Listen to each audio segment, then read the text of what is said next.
बिस्मिल्लाहिर्रहमानिर्रहीम, अस्सलाम वालेकुम। पाकिस्तान टुडे के साथ मैं हूं मंसूर आजम खाजी।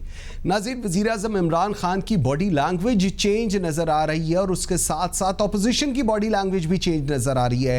कल को जो एक एग्रेशन, एक गुस्सा हम देखते थे प्राइम मिनिस्टर इमरान खान की स्पीचेस के अंदर, जिस तरह वो अपोजिशन के बारे में कमेंट्स करते थे, वो उनकी रिसेंटली तकरीर में नहीं है। दूसरी तरफ जितने काम, क्वाइट और जितने कॉन्फिडेंट हम ऑपोजिशन को देख रहे थे, चाहे इसमें बिलावल भुट्टो जरदारी हो, मौलाना फजल रहमान हो या शहबाज शरीफ हो, लेकिन अब अपेरेंटली ऐसे लग रहा है कि कोई एग्रेशन है, शायद हवाओं का रुख बदल रहा है। ऑपोजिशन के पास नंबर गेम क्या स्टिल इन कॉन्टैक्ट है जी? सारी चीज़ें बिल्कुल वैसी हैं या कोई डिसअपेयरिंग इफेक्ट कहीं पर शुरू हुआ है? क्योंकि कहा यह जा रहा है कि जो अग्रेशन एकदम अपोजिशन के अंदर और बिलावल के अंदर प्रिसाइसली अगर आया है तो इसके पीछे कोई ना कोई अहम वजह है। सिंध हाउस इस्लामाबाद की भी बात करेंगे, जहां पर पैसे तो अभी तक किसी को नहीं मिले, लेकिन टिकटों की बात ज़रूर हो रही है। और जो लोग हैं वहां पर, जो नाराज अरकान है पाकिस्तान तहरीक इंसाफ के, उनकी डीलिंग नंबर्स की गेम तक अगर मैं टिकटों की बात करूं तो वो बिल्कुल हो रही है। इसमें एक बहुत मेजॉरिटी जो शेयर है वो पाकिस्तान मुस्लिम लीग नून की तरफ इंक्लाइंड है, उसके बाद पाकिस्तान पीपल्स पार्टी और उसके बाद JUIF। लेकिन सवाल ये है कि अगर ये सब कुछ हो रहा है तो ये जो गारंटीज दी जा रही हैं, ये जो गारंटर्स बने हुए हैं, इनकी अपनी क्या गारंटी है कि ये आगे चल के खुद आपस में सही रहेंगे? क्योंकि तारीख हमें यह बताती है कि पाकिस्तान पीपल्स पार्टी और पाकिस्तान मुस्लिम लीग नून कभी भी इकट्ठे नहीं रहे। क्या इमरान खान तहरीक अदम एतमाद कामयाब होगी या फेल होगा? 6 घंटे का हमने एक ये ट्वीट के ऊपर चलाया था प्लान, जिसके अंदर 60% लोगों का ख्याल है कि तहरीक अदम एतमाद फेल हो जाएगी और 40% लोगों का इस में ख्याल है कि तहरीक अदम एतमाद पास हो जाएगी। इस तमाम तर सूरत हाल पर बात करेंगे। I am very grateful, I have got a panel of anchors and analyst. मेरे साथ है Faiz Khan, a very well renowned journalist, senior तज्जियाकार हैं। मेरे साथ है Athar Kazmi, once again a very senior journalist हैं, बहुत अच्छा तज्जिया करते हैं। नादिया नकी हैं, एंकर पर्सन हैं, तज्जियाकार हैं। थैंक यू वेरी मच जी, आप तीनों का बहुत शुक्रिया। फैसल अजीज खान, आपसे मैं बात का आगाज करता हूं। खान साहब की बॉडी लैंग्वेज, ये मेरे ख्याल में टॉक ऑफ द टाउन है इस वक्त कि जी बॉडी लैंग्वेज चेंज हुई है इमरान खान साहब की। जो 2 रोज कबल तक जिस तरह खान साहब अपोजिशन को लताड़ रहे थे, अब शायद वो भी नहीं है और बड़े कंफर्टेबल जोन में अपेरेंटली प्राइम मिनिस्टर नजर आते हैं। What's your comment on that जी? देखिए काजी साहब इमरान खान साहब क्राइसिस के अंदर कई दफा इस सिचुएशन के अंदर अपने आप को ढालते रहे और अपने टीम को खिलाते रहे हैं। मेरा ख्याल है कि इस सतह के ऊपर कोई होगा नहीं और उस कंडीशन के अंदर जो उनका नैरेटिव है, जो उनके ट्वीट्स हैं, वो सिनेरियो क्रिएट कर रहे हैं जिसके अंदर वो बता रहे हैं कि मेरा मुकाबला किनसे है। वो परसेप्शन जो है वो सबको, किसी को पसंद आए नहीं आए, लेकिन वो बाय करना पड़ रहा है कि उनका मुकाबला उन लोगों से है जो हुकूमतें करते रहे हैं, जो कौम का पैसा खाते रहे हैं, जिनके खिलाफ केसेस हैं।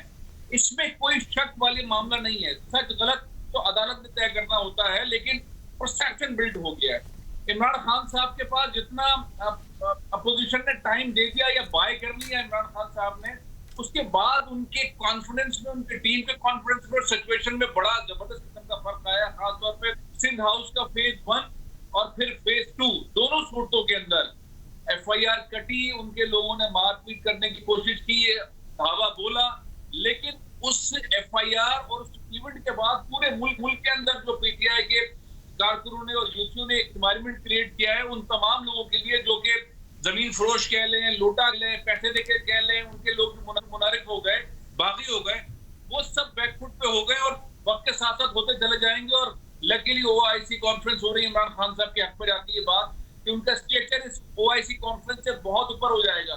उनकी तकरीरें जो हैं वो बहुत ऊपर ले जाएंगी। हो सकता है कि अपोजिशन के लोग बोने लगने लगे उस सारे एनवायरनमेंट के बाद। और साथ ही जो पहला इवेंट था, जो बोरियों वाली बात थी, पैसों वाली बात थी, ये तो आप भी जानते हैं काजी साहब, जब सेनेट के इलेक्शंस के अंदर होता है तो पैसे के बगैर कुछ होता नहीं। यहाँ तो एक कोई सरकारी दफ्तर में बगैर पैसे दिए काम नहीं होता, यहाँ तो पॉसिबल नहीं होता पाकिस्तान में। ये जो बातें है ना कि पैसे लिए बगैर हो गए, तय हो गए आगे के टिकटों की, ये पाकिस्तान का कोई बंदा मानेगा नहीं। ये जरूर है कि हो सकता है कि सामने पैसे ना दिए गए हो, किसी और तरीके से पैसे दिए गए हो, लेकिन ये तय है, पैसे लेके ही हुआ है।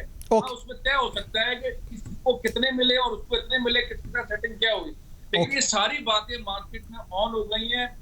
तीसरी और अहम बात ये है कि जो अभी बिलावल भुट्टो ज़रदारी साहब ने फरमाया और उन्हें थ्रेट किया ओआईसी कॉन्फ्रेंस नहीं होने देंगे, और उसके बाद का सिनेरियो, ओआईसी कॉन्फ्रेंस हो या 23 मार्च हो, ये हुकूमत के इवेंट नहीं है, ये रियासत के इवेंट है, और अपोजिशन रियासत से जब टकराएगी तो स्टिल जो है वो इमरान की तरफ चला जाएगा। और फिर वाली बात यह है कि इंडिया नहीं चाहता है, अमेरिका नहीं चाहता है, तो सारा माहौल जो है वो इमरान खान और उनकी टीम की तरफ आना शुरू हो गया है, और सिनेरियो इमरान खान की तरफ ज्यादा है, और वो जो अपोजिशन के सारे पत्ते थे वो छोड़ चुके। इमरान के पास अभी बहुत सारे ऐसे पत्ते बहुत सारे ऐसे इवेंट्स है कि वो और मजबूती की तरफ जाएंगे। पॉइंट आ गया जी आपका, बिल्कुल ठीक है। अतर काज़मी साहब, थोड़ा सा आपकी तरफ आते हैं, मुझे जरा बताएं, प्राइम मिनिस्टर का जो एग्रेशन था वो बिल्कुल नलिफाई मैं नहीं कहूंगा, लेकिन बहुत कम हो गया।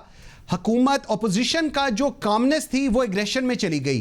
जो फैसल अजीज खान के मेजर 3 पॉइंट्स है बड़े वैलिड हैं, और उसके बाद आज कल एक थ्रेट भी आ गई बिलावल भुट्टो की तरफ से कि ओएसआई का इजलास नहीं होने देंगे अगर ये पुट नहीं होगी और इसके ऊपर आगे वोटिंग नहीं होगी। सो ये चीजें किस तरफ जाती आप देख रहे हैं इस सिचुएशन में? देखिए, ये पहले दिन से जिस तरह खान साहब खुद भी कह रहे थे कि ये असाब की जंग है, मुख्तलिफ जो पार्टीज हैं इसके अंदर इन्वॉल्व हैं, मुख्तलिफ लोग हैं, चाहे पीडीएम हो जाए, चाहे उनके साथ कोई और हुकूमत के जो इत्तेहादी शामिल हैं, वो सब हो जाएं, वो सब असाब की जंग लड़ रहे हैं। अगर आप इत्तेहादियों का मौकिफ देख लें तो वो खुल कर कोई बात नहीं कर रहे, वो आखिरी मौके तक चीज़ों को छोड़ रहे हैं। वो ये भी नहीं कह रहे कि हम हुकूमत के खिलाफ हैं, ये भी नहीं कह रहे कि हम हुकूमत के साथ हैं। कि ये सब कुछ क्यों किया जा रहा है? ये इसलिए किया जा रहा है ताकि आप हुकूमत के आसाब के ऊपर हावी आ सकें। और उसके साथ साथ हमने ये भी देखा कि फिर जो पीटीआई के मुनहरिफ अराकीन थे उनके हवाले से खबरें आना शुरू हुई, और वो सिंध हाउस में थे। यूसुफ रजा गिलानी साहब ने प्रेस कॉन्फ्रेंस की और कहा कि जी वहां पे तो कोई मौजूद नहीं है, लेकिन जब हुकूमत की तरफ से दबाव पड़ा और इस तरह के बयानात आए कि हम वहां पे रेड कर देंगे, ये कर देंगे, वो कर देंगे, तो वो आसाब की जंग जो है, ऑपोजिशन पहली जो छोटी बैटल थी वो हार गई।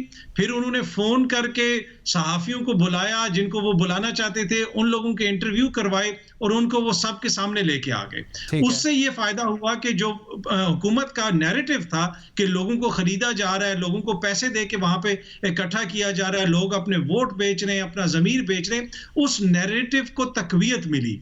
और उसी के बाद फिर हमने देखा कि हालात चेंज होना शुरू हुए।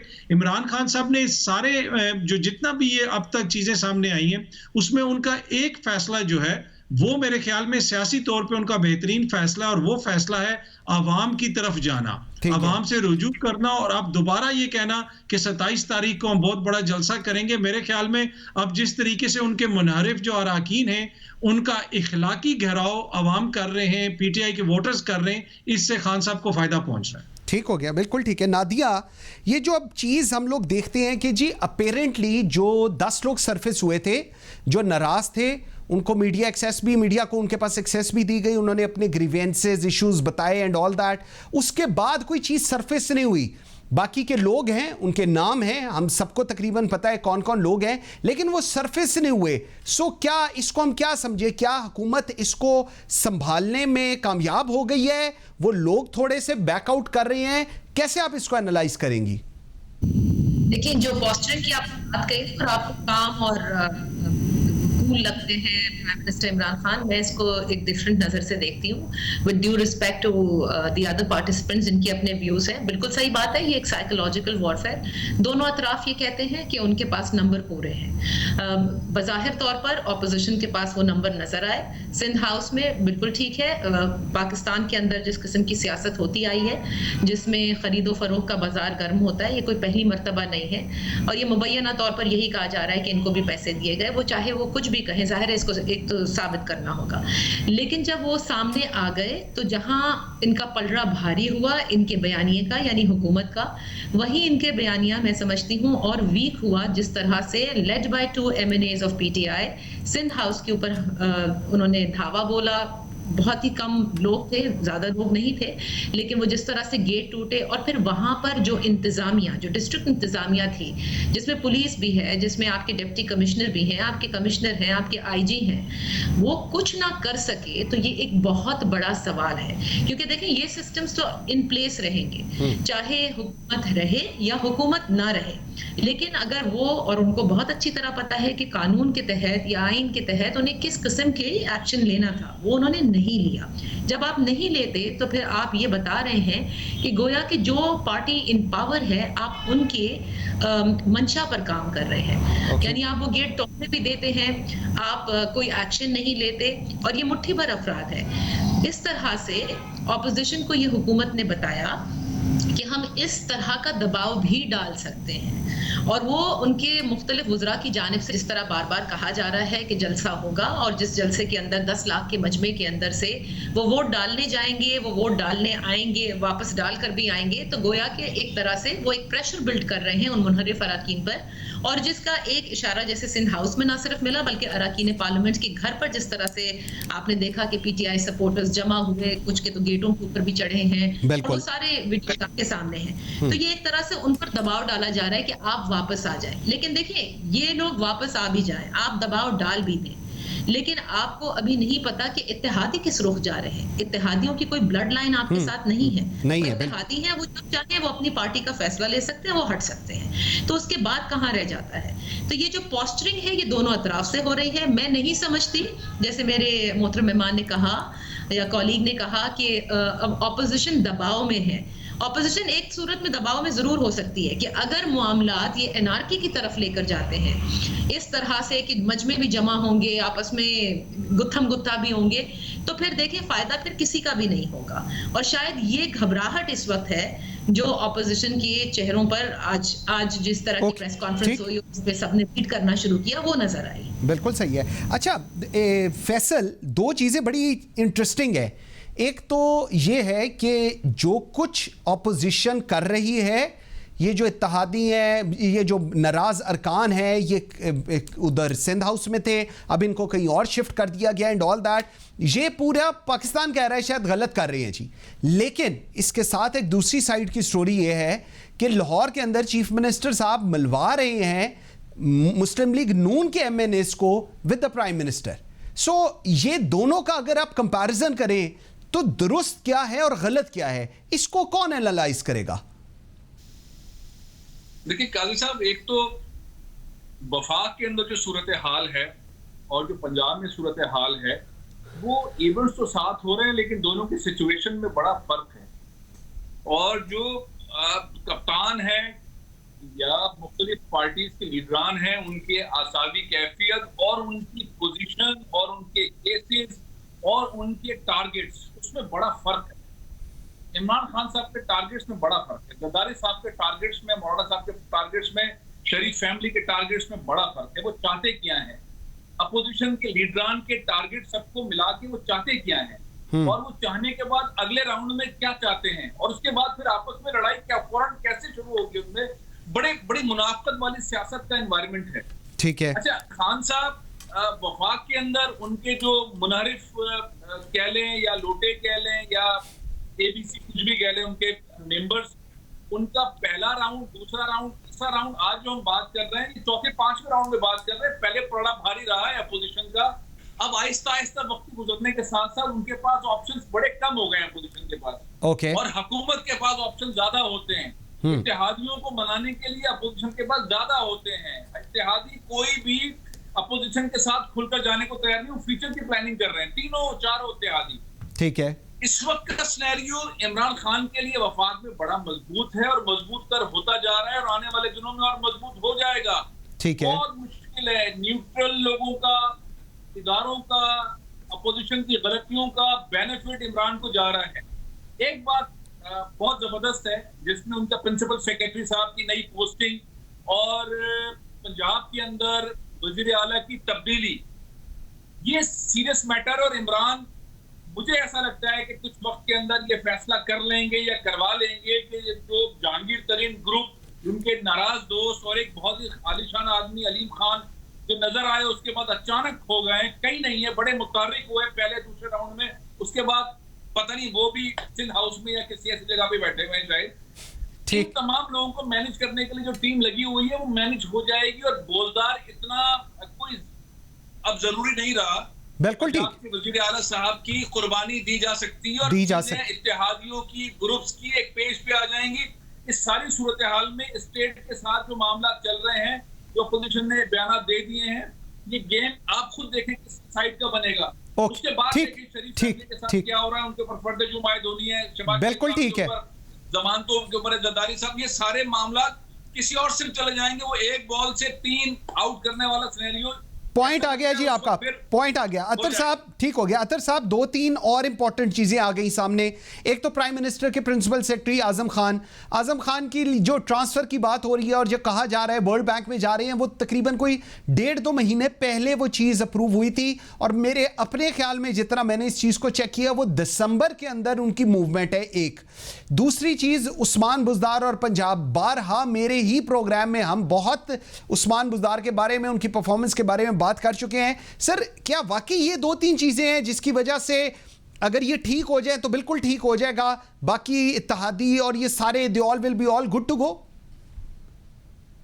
उस्मान बुज़दार तो पहले भी इधर ही थे और अभी तक इधर हैं, और इमरान खान साहब ने जब तक सेंटर के अंदर कोई फैसला नहीं होगा उस्मान बुज़दार कहीं नहीं जा रहे। हुआ ये है कि जिस तरह आपने भी जिक्र किया कि हर 6 महीने के बाद आपके प्रोग्राम में हम बैठ के उस्मान बुज़दार साहब के जाने की बातें करते हैं, तो उस्मान बुज़दार से लोगों को रिजर्वेशंस तो हैं, लेकिन समझने की चीज ये है कि उस्मान बुज़दार जो है वो बेसिकली इमरान खान ने वहां पे उनको लगाया ही इसलिए है कि जिसका काम इमरान खान कहेंगे होगा, जिसका काम इमरान खान कहेंगे नहीं होगा।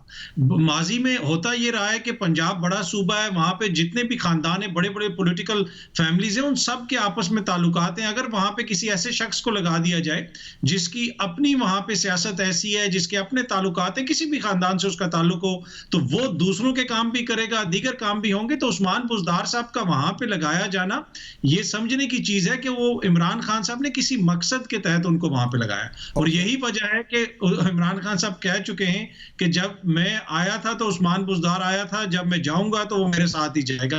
अब देखें मौजूदा हालात के अंदर किस हद तक वो इसके ऊपर अमल कर सकते हैं, लेकिन फिलहाल उस्मान बुज़दार के जाने का कोई फैसला नहीं हुआ। लेकिन इसके अलावा चीजें और भी हैं। आपको पता है कि ये हुकूमत चंद वोटों के ऊपर खड़ी है, इसके अंदर जो इत्तेहादी हैं उनका किरदार बड़ा इंपॉर्टेंट है। माजी के अंदर इत्तेहादियों को यह भी कहा जाता रहा कि मैनेज होते रहे, वो उनको टेलीफोन कॉल्स आती रही और वो इत्तेहादी खुद टीवी पे आके कहते रहे कि जी हाँ जी माजी में तो हमें टेलीफोन कॉल्स आई थी, इस दफा कोई टेलीफोन कॉल्स नहीं आई। अब वो ये कह रहे हैं कि हमारी मुशावरत हो रही है। इतनी बड़ी उनकी पार्टी तो नहीं है कि उनकी मुशावरत हो रही है। मेरे ख्याल में हर कोई वोटर टेस्ट करने की कोशिश कर रहा है। असाब की जंग है, इत्तेहादी उसके अंदर किसी और के लिए इस्तेमाल हो रहे हैं, दीगर लोग किसी और के लिए इस्तेमाल हो रहे हैं। पर मुझे ये लगता है कि अब चीजें थोड़ा सा बदल रही हैं, और जिस किस्म का अवामी प्रेशर खान साहब ने डालने की कोशिश की है, इसलिए कि आपके इत्तेहादी हो जाएं खान साहब के या फिर उनके मुखालफिन हो जाएं, ये ड्राइंग रूम्स में डील करने के आदी हैं, ये ड्राइंग रूम्स में ओहदे लेने के आदी हैं। अभी भी इन्होंने आपस में सारी वो बंदर बांट कर ली है कि ये गवर्नर बनेगा सिंध का, ये चीफ मिनिस्टर बनेगा, ये बनेगा। तो ये बेसिक की भी बात हुई है, अतर प्रेसिडेंट की भी बात हुई है। वैसे तो वही ना, मुझे देखें प्रेसिडेंट की भी बात हुई, और जब मैंने ये सारे ओहदे सुने कि फाइनेंस मिनिस्ट्री नून लीग को मिलेगी, ये मिनिस्ट्री पीपल्स पार्टी को मिलेगी, तो सारे चीज के अंदर मेरी सिर्फ एक रिजर्वेशन है कि नए सेटअप के अंदर कहीं पे भी मकसूद चपरासी का जिक्र नहीं है। उसको अगर गवर्नर स्टेट बैंक लगा दिया जाए तो मेरे ख्याल में वो अच्छे कैंडिडेट होंगे, उनको तजर्बा भी है अकाउंट्स के अंदर बड़े पैमाने के ऊपर पैसे वगैरह से डील करने का। तो मेरी सिर्फ यही होगी कि नए सेटअप के अंदर उसका नाम भी आना चाहिए। बिल्कुल ठीक है। व्यूअर्स एक छोटी सी ब्रेक लेते हैं, और जब हम ब्रेक से वापस आते हैं ये जो इत्तेहादियों की सियासत है इस पे बात करेंगे, और क्या इससे इत्तेहादी कुछ हासिल करने जा रहे हैं, क्योंकि इवन अगर हवाओं का रुख थोड़ा बदलना भी शुरू हुआ है तो इत्तेहादियों की तरफ से अभी कोई जवाब नहीं आया एज ऑफ टुडे। तो क्या ये इंतजार कर रहे हैं या कुछ और है, इस पे बात करेंगे। मेरे साथ रहिएगा।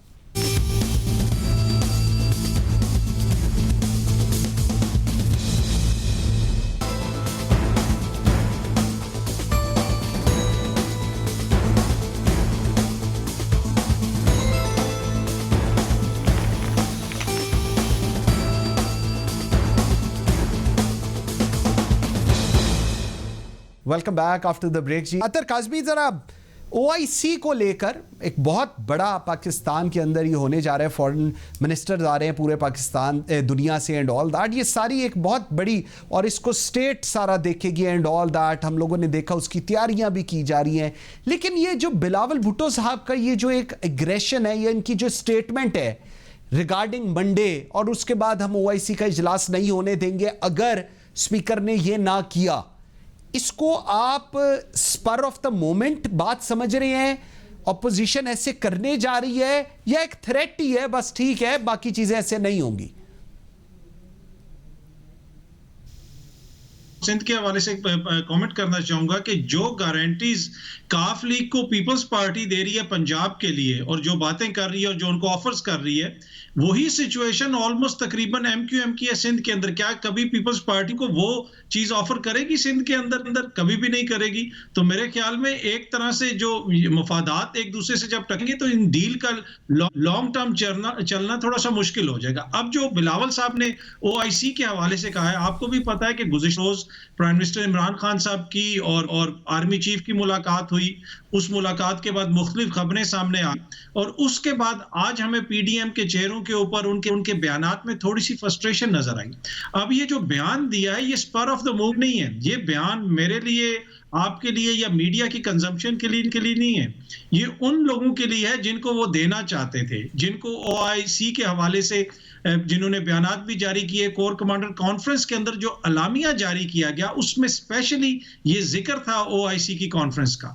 तो अब ये जो बयान दिया गया, बेसिकली उनको कहा गया है कि भाई हमसे राब्ता करो, जब इस तरह की कोई बात होगी, इस तरह का बयान जाएगा, तो ऑब्वियसली दूसरी तरफ से फिर राब्ता किया जाएगा, उनसे पूछा जाएगा कि आपकी हुकूमत से क्या बात हो रही है, आपकी इत्तेहादियों से क्या बात हो रही है। तो मेरे ख्याल में एक चैनल को डेवलप करने के लिए और दबाव डालने के लिए ये बयान दिया गया, उससे ज्यादा इसका कोई मकसद नहीं है। मुझे नहीं लगता कि ऑपोजिशन कोई रखना डालेगी इस सारी ओआईसी की कॉन्फ्रेंस में। बिल्कुल ठीक है। नादिया, जहांगीर खान तरीन के साथ कोशिश की गई जा रही है गवर्नर सिंध इब्राहिम इस्माइल की कि वो मुलाकात करें, पंजाब के अंदर ओन चौधरी वगैरह से मुलाकात करने की कोशिश की जा रही है एंड ऑल दैट, राब्ते भी हुए हैं, कोई संगीन इकदाम ना लें इस तक कहा गया है डिफेंस मिनिस्टर की तरफ से। क्या सिचुएशन आप इस वक्त देख रही हैं होने जा रही है आइंदा की अगर हम बात करें, बिकॉज ये जो अब कल से शुरू हो रहा है मंडे से हफ्ता, ये बड़ा ही क्रिटिकल और इंपॉर्टेंट है? क्योंकि जो ओआईसी के हवाले से ऑपोजिशन ने कहा, बिल्कुल ठीक कहा मेरे कॉलीग ने, कि ये मैसेज जो है वो कल गुज़िश्ता रात जो मुलाकात हुई है जिसके हवाले से बड़ी स्पेकुलेशन है, उससे एक यकीनन ऑपोजिशन को एक कोई प्रॉब्लम तो हुई होगी, कुछ परेशानी भी हुई होगी, कुछ नर्वसनेस भी हुई होगी, क्योंकि वो ये कंप्लेन करते आए हैं कि मौजूदा हुकूमत को बाकायदा तौर पर मुक़्तदरा हमेशा सपोर्ट करती आई है। सो जाहिर है कि ये पैगाम उनके लिए था। अलबत्ता जो फैसल साहब ने भी इनिशियली इब्तिदा में कहा था कि ओआईसी या 23 मार्च ये रियासत के इवेंट्स होते हैं, इसमें कोई और अमल दखल नहीं होता, और ये बिल्कुल खुश इसलूबी से होंगे और होने भी चाहिए हैं। अब ये जो मंडे का दिन है ये बहुत इंपॉर्टेंट है, क्योंकि देखिए मंडे को 14 दिन हो जाते हैं और इजलास को कन्वीन करने का कहा गया। फिर ये भी कहा गया कि उस इजलास को आप एडजर्न नहीं करें, मुलतवी नहीं कर सकते, जो कि एक रिप्रेजेंटेटिव का जो इंतकाल हुआ है उसके बाद उन्होंने कहा कि जो बिजनेस है उसको चलना होगा। ऑपोजिशन अपनी पूरी कोशिश करेगी कि इस इजलास को चलाया जाए और जल्द से जल्द ये सारा काम जो उन्होंने वोट ऑफ कॉन्फिडेंस जो है उसके बिल को मूव किया जाए। अगर वो मूव नहीं होता, क्योंकि मूव होने के बाद जो कि एक तरीका कार है कि 7 दिन से पहले 3 दिन के बाद आपने इसके ऊपर वोटिंग करानी है। ये जो टाइम बाय हो रहा है, जाहिर है कि हुकूमत अपनी कोशिश क्यों नहीं करेगी। इमरान खान साहब भी यहाँ पर सिर्फ देखने के लिए तमाशा तो नहीं बैठे हुए, वो अपनी पूरी कोशिश करेंगे। वो इस बीच में चाहते हैं कि जहांगीर खान तरीन साहब का जो पूरा एक ग्रुप है उनसे भी मुलाकात हो जाए।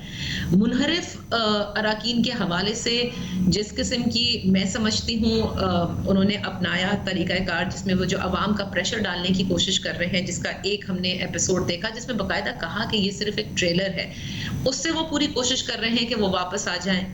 और अगर नहीं आते तो फिर उसके बाद इमरान खान साहब का ये बहुत बड़ा टेस्ट होगा। इसलिए होगा कि वो हालात को किस तरह as a leader, as the chief executive of the country लेकर जा रहे हैं। क्योंकि पीटीआई के जितने भी सपोर्टर्स हैं, जितने का भी वो मजमा इकट्ठा करना चाह रहे हैं, चाहे वो पूरे पाकिस्तान से कर लें, उसको एक तरह से कंट्रोल करना कि वो जो है कोई ऐसी बात ना हो, क्योंकि उधर से जाहिर है ऑपोजिशन जमातों ने भी कहा, खुसूसन मौलाना फजलुर रहमान साहब ने, कि वहाँ से 24 तारीख को इनके भी काफिले निकलेंगे, कि कोई प्रॉब्लम ना हो, क्योंकि हालात अगर कशीदा हुए तो जाहिर है कि फिर आप भी समझते हैं कि इसमें बहुत खतरा होता है कि पूरे सिस्टम को ही नुकसान ना पहुंचे। ठीक है। और दूसरी बात यह है कि इमरान खान साहब, क्योंकि ये देखिए हमेशा क्रिकेट की इस्तिलाह में बात करते हैं, जो मैच पार्लियामेंट के अंदर होना है वो चाहते हैं कि मैदान तब्दील करके पहले पार्लियामेंट के बाहर खेला जाए। ये मैच है पार्लियामेंट के अंदर का, ये वहीं पर इसको खेला जाए तो ज्यादा बेहतर होगा। दोनों अतराफ को ये सोचना होगा। ठीक, बिल्कुल ठीक है। फैसल, जरा अब मुझे थोड़ा सा हम फ्यूचर की बात कर लें। हमने काफ़ी इस पर बात कर ली। आज की जो सिचुएशन है, आज की अगर हम बात करें, क्या चांसेस हैं प्राइम मिनिस्टर इमरान खान के will he stay, will he not stay, will he go, and if he goes situation कैसी होगी? कैसा, पहले तो ये कि इस वक्त जो पार्लियामेंट हाउस है वो स्पीकर की कंट्रोल में या उनकी कस्टडी में नहीं है। ओआईसी की कॉन्फ्रेंस की वजह से वजारत खारजा के कंट्रोल में उनकी टीम्स काम कर रही हैं। कौन सा डेलीगेशन कहाँ बैठेगा, किस तरह से काम होगा, इसलिए 21 तारीख को किसी भी तरह का इजलास स्पीकर नहीं बुला सकते। वो 25 तारीख को बुलाएंगे ओआईसी कॉन्फ्रेंस के बाद। तो ये इंफॉर्मेशन बहुत जरूरी है, क्योंकि ये इस वक्त एक ऐसी इंफॉर्मेशन है जिसके तहत सिनेरियो चेंज हो जाता है, वो धमकी चेंज हो जाती है, बिलावल साहब की पोजीशन चेंज हो जाती है। उनके बयान के फौरन बाद मुत्तहिदा अपोजिशन का एक ऐसा स्टेटमेंट आता है जो रियासत के इवेंट वालों ने एक कॉल के ऊपर करवा दिया, और वो जाहिर है कि सबने देख लिया कि क्या हुआ। तो ओआईसी की कॉन्फ्रेंस के बाद यानी कि 25 तारीख को इजलास होगा। तो 25 का मतलब ये है कि इमरान खान साहब के पास काफी वक्त है। तब तक वो जो मुस्लिम उम्मा और रसूलुल्लाह सल्लल्लाहु अलैहि वसल्लम की शान में जो अक़वाम मुत्तहिदा में तकरीर करते रहे हैं, और जो यहाँ पे उनका एजेंडा है, और एजेंडे के अंदर जो 116 रेजोल्यूशंस हैं, अगर उसको देखेंगे और वो चलती रहेंगी तो अपोजिशन कहीं दूर 500 किलोमीटर दूर खड़ी होगी, और ओआईसी की चीजें इतनी सारी चल रही होंगी, और एक मोमेंटम बन जाएगा। और उसके बाद असेंबली का इजलास होगा, और उसके बाद फिर वो लोगों को दावत दी हुई है, तशरीफ ले आए, पीडीएम के लोग भी और पीटीआई के लोग भी, यूपी में, तो सिनेरियो बहुत मुख्तलिफ जाएगा। लेकिन मैं आपको एक और चीज याद दिलाऊं, जो आपने मुस्तकबिल की बात की, पीर के दिन 1 बजे chief of Pakistan justice Umar Ata Bandial साहब सदारती रेफरेंस की हेयरिंग कर रहे हैं, और सुप्रीम कोर्ट बार के जो प्रेसिडेंट हैं उनके दरखास्त को क्लब करके, जिसमें आर्टिकल 63A की तशरीह करने जा रहे हैं। सुप्रीम कोर्ट बताएगी। ये बहुत बड़ी तशरीह होगी। उसके बाद बहुत सारी चीजें दूध का दूध पानी का पानी हो जाएंगी। जैसे जैसे टाइम मिलेगा हुकूमत को मैनेज करना उनके लिए आसान होगा। वो जहांगीर तरीन एंड कंपनी हो, वो इत्तेहादियों के छोटे मोटे बड़े बड़े मसले हो, वो रूठे हुए नाराज पैसे लेके लौटे जिनको कहा जा रहा है वो हो, मैनेज बड़ी ठीक ठाक अंदाज में हो जाएगी। और ये जो बात थी ना बिलावल की, कि लोगों को नोट करने के लिए स्टेटमेंट दे दिया, बड़ा खतरनाक तरीका है ये। स्टेट की सबसे बड़ी तकरीब, स्टेट की 23 मार्च जो है वो रियासत की सबसे बड़ी तकरीब है, जिसमें हम दिखाते हैं हमारे पास ये चीजें हैं जिस पे हम अपना दिफा करेंगे। हम अपने मिसाइल्स रखते हैं। उस ओआईसी कॉन्फ्रेंस हो रही है 75 साल पे, और वो नॉक कर रहे हैं कि हमसे राब्ता करो, और वो स्टेटमेंट धमकी वाले दे रहे हैं। ये बड़ा खतरनाक खेला है, और ये खेल बिलावल की जो करियर है उसके ऊपर असरअंदाज होगा। ये स्टेटमेंट बार बार बिल्कुल कि रियासत को धमकी देकर डायलॉग के लिए बुला रहे हैं। बिल्कुल ठीक है। मुझे ऐसा नहीं लगता उन्होंने किसी और को खुश करने के लिए स्टेटमेंट दिया है। ये यहाँ पे नॉक करने के लिए नहीं दिया, जिनको देना था उनके लिए दिया है। इमरान खान वक्त के साथ साथ कंफर्टेबल और मजबूत पोजीशन में आ जाएंगे। पॉइंट आ गया जी आपका, पॉइंट आ गया आपका सर। आसान नहीं होगा। ठीक हो गया। अतर काज़मी साहब, सर अगर let's take it what you all are saying almost, कि अगर सर्वाइव हो जाता है, let's keep it that way, survive हो गया, vote of no confidence, sir ये पिच जो है इस वक्त और जिस तरह की सिचुएशन है, जिस तरह के हमने देखा है नाराज अरकान हैं, इत्तेहादी जो हैं, क्या ये सब फिर उसी तरह ही मैनेज होगा जिस तरह पहले होता रहा है? क्योंकि अब ये भी एक पॉइंट है कि मैं पहले से ही खुद करता फैसले, तो शायद ऐसी सिचुएशन क्रिएट ना होती मेरे लिए। क्या कहेंगे इस पर? देखिए ऑब्वियसली अगर अभी तो इस मौके के ऊपर अगर खान साहब यहां से निकल आते हैं तो इसमें कोई शक नहीं होगा कि वो पहले की तरह चीजें नहीं चलेंगी। ये एक डिफरेंट वजीर आजम होंगे। इतने बड़े बहरान से निकलना कोई आसान काम नहीं है। तो आप कोई भी किसी को ये शक नहीं रहना चाहिए कि चीजें उसी तरह चलेंगी, चीजें मुख्तलिफ होंगी। लेकिन ऑब्वियसली आपको इत्तेहादियों को साथ लेके चलना पड़ेगा। साल 1.5 साल रह गया है, उसी के दौरान आपने सब कुछ करना है। और बड़ी जो इंपॉर्टेंट चीज है, देखें तहरीक अदम एतमाद के हवाले से मुख्तलिफ चीजों के ऊपर यहाँ पे बातें हो रही हैं, किस वजह से आ रही है, मुकदमात की वजह से आ रही है। एक और जो इंपॉर्टेंट चीज है वो ईवीएम और उसके साथ साथ जो ओवरसीज पाकिस्तानियों के वोट हैं वो बड़ा इंपॉर्टेंट किरदार अदा करेंगे अगले इलेक्शंस में। ठीक है। और उसके ऊपर अमल दरामद कराना खान साहब की कोशिश होगी कि जल्दी से जल्दी उन चीजों को इंप्लीमेंट करवाया जाए। तो मेरे ख्याल में चीजें थोड़ी सी मुख्तलिफ होंगी, लेकिन इत्तेहादियों को आपको साथ लेके तो चलना पड़ेगा। बिल्कुल ठीक है। नादिया, आपसे भी मेरा यही सवाल है कि इफ़ ही सर्वाइव्स सिचुएशन क्या होगी, if he doesn't survive situation क्या होगी। और इस सारे स्क्रिप्ट के अंदर, ये मैंने कल भी बात की थी, इस सारे स्क्रिप्ट में एज ऑफ टुडे इत्तेहादी बिल्कुल खामोश बैठे हुए हैं उनकी तरफ से अब, और पिछले 24-48 घंटों में तो बिल्कुल ही खामोशी हुई है। क्या ये प्लान का स्क्रिप्ट का हिस्सा है या क्या है ये? देखिए, इत्तेहादी, आपको मालूम है कि अभी तक जो खान साहब के साथ थे वो किसी रीजन से साथ थे और अभी भी हैं। वैसे तो अभी तक उन्होंने कुछ अनाउंसमेंट नहीं की है, लेकिन उन्हें जिस प्रेशर का खदशा होता है वो खदशा उनको मेरे ख्याल से आखिरी मोमेंट तक रहेगा। फिलहाल आप जितने भी इत्तेहादियों से बात करें वो ये कहते हैं कि इस वक्त हम अपने फैसले खुद से ले सकते हैं, हमारी ऊपर किसी किस्म का कोई दबाव नहीं है।